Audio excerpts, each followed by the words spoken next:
हाय सांग मैंने देखु आमर आज आनी बाली छतु। प्रथम बाली छतु को भल भाव आम सफा कर जहाँ भी अपरिष्कार थी बाछि दि जाऊँगी। गोटे बाल्टी पानी निया 5 मिनिट 5 मिनिट छतु गुड़ाक बाल्टी देदेव जहाँफल जहाँ भी बाली अंश थी से सब धोई अपरिष्कार हो। देखु सब बाली छतु गुड़ाक दे दि जाऊँगी। देखते आमर सब बाली छतु गुड़ा दे दिहला। या 5 मिनिट आम छाड़देव भिजापी। बाली गुड़ा भल भाव आम मसला बांटिपाई गोटे फाड़ प्याज गोटे लंका और जीरा आउ 5 ରୁ 6 फट आम नहीं रसुण ताको भल भाव बाटी दऊ। आमर देखते से पुता भल भाव धोई दि जाए पुतार बांटले मसलाटा बहुत बढ़िया हुए और टेस्ट अलग आसे। देखो आम ए सब गुड़े मसला गुड़ा को बांटा अल्प आमर छतु जेहेतु से आमर अल्प मसला अधिक मसला भल भल लगे। आमर मसला रेडी है देखु आम से 5 मिनिट हो गला आमर देखु बाली गुड़ा सब सफा हो जाए केते भल भाव केते परिष्कार दिशुची।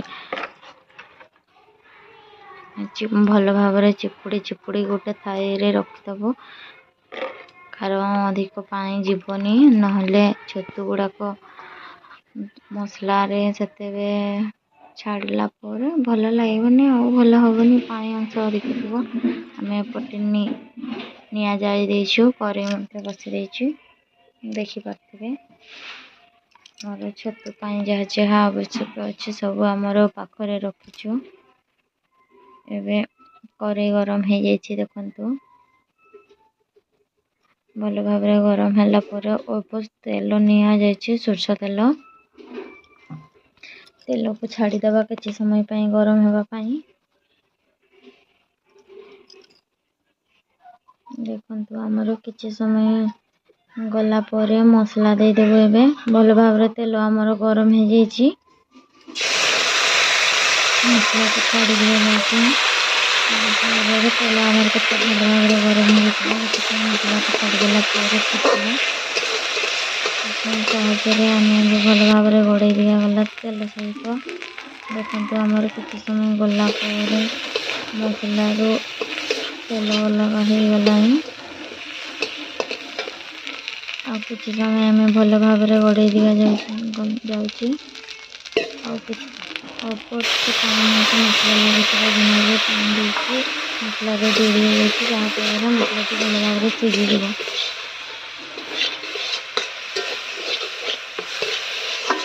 साइड लग जाए आम कुकिंग सॉस भल भाव छड़े दि जाऊँगी जहाँफल पोड़ी न जाऊ। ये आम हल्दी देदेव आधा चामच आम छतु जितने कलर है आवश्यक अनुसार दि जाए हल्दी अधिक दबनी ना बास्ना हम छतु। देखते आम हल्दी समय भल भाव मिसई दि जाऊँगी मसला भल भाव आम देखते मिसीगला लग जाता से पानी देदेलु। देखो आम साइड छड़ी गला आमर रेडी हो मसला छतु गुड़ाक दे दि जाऊँगी मसला भल भाव गड़े दि जाऊँगी। देखु आमर गड़े दिगला देखु आम छाणिक रखीलु हेल्ले छतु पानी बाहर अधिक पानी छतु देवे ना छतु गुड़िक पूरा सीझीज बहुत अधिक। देखते आमर छतुर पानी बाहर आम अल्प नुआ देवा आवश्यक अनुसार अधिक नुआ देवेनि कहीं छतु मिसीगला रखला सहजरे पानी बाहर छतु अल्प हो जाए आमर। देखते आम छतु के अल्प हो गला भल भाव गड़े दि जाऊँगी। देखो आमर साइड मसला पूरा परफेक्ट हो जाइए आमर छतु देखो छतु है गोटे गिनारे आम बाहर करके रखीदेलु।